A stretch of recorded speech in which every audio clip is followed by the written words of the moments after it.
So good afternoon everyone. In today's class we'll discuss how the table can be used to compare different numbers. Let's read the statement first of all. The table given below gives information about the consumer spending on different items in 5 countries in 2002. इसमें बात की गई है कि किस तरह 5 countries में different amount of money spend की गई थी for purchasing things. This is the table. These are the names of the countries and this is the amount. Now start with the topic. The table illustrates the proportion of national expenditure of Ireland, Italy, Spain, Sweden and Turkey on 3 types of consumer items in 2002. जो 3 types of consumer items थी वो थी हमारे पास food, drinks and tobacco, clothing and footwear, leisure, education. So first of all we'll go with the overall part.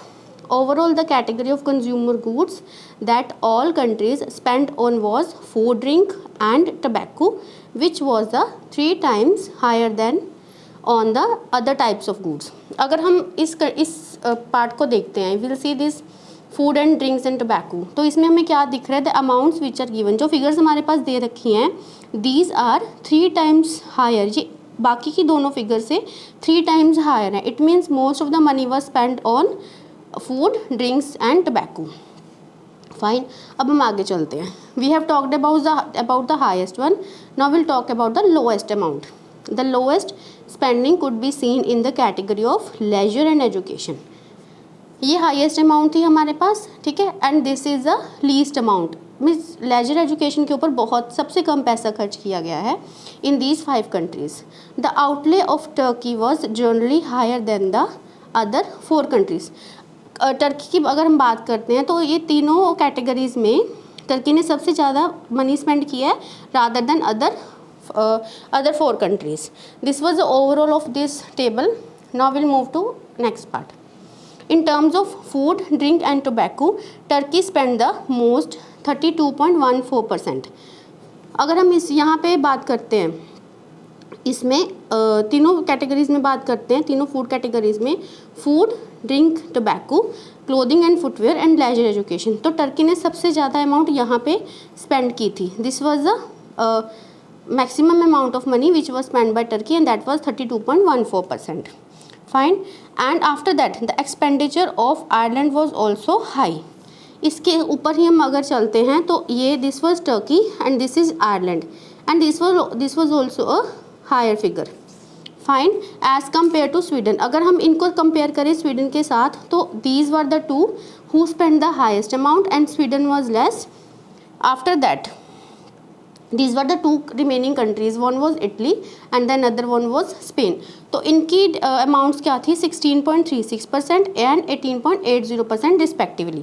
The same thing is discussed here. Spain and Italy have spent 18.80% and 16.36% respectively. On other hand, the lowest expenditure on the leisure and education which accounted only under 5%. अगर हम इसकी बात करते हैं ledger and education की, अगर हम देखते हैं तो दैट वाज लेस देन 5%. ये जितनी भी अमाउंट्स हैं these are less than 5% in all the countries. Turkey spend most on these items was just 4.34%. टर्की जो है इसने क्या किया है, सिर्फ 4.34% जो है दैट ही percent of income it spend, ठीक है. This was the highest income and it was the double of 1.98%. This is the highest income and this is the lowest income. अगर हम इन दोनों को कंपेयर करते हैं तो this income which is highest it is about two double of this income. Fine. Now will move further. Clothing and footwear were the third category of consumer goods and outlay for those items were between 9% in Italy and 5.40% in Sweden. We have discussed about this. Now we are moving to this. इसमें हमारे पास क्या क्या है ये देखिए. इसमें उन्होंने कहा है कि 9% was the highest income, fine, which was spent and 5.40 after that, fine. अब हमने इस डिजिट के बारे में बात कर लिया, इस डिजिट के बारे में भी बात कर लिए. The national spending on this area for the remaining countries वर 6.40%. हमारे पास ये बच गया था, ठीक है. We are left with this and we are left with this. So these were the other 3 remaining amounts which were spent by clothing and footwear. So this is how we can categorize a number, or how we can compare the number using table graph. Okay, thank you.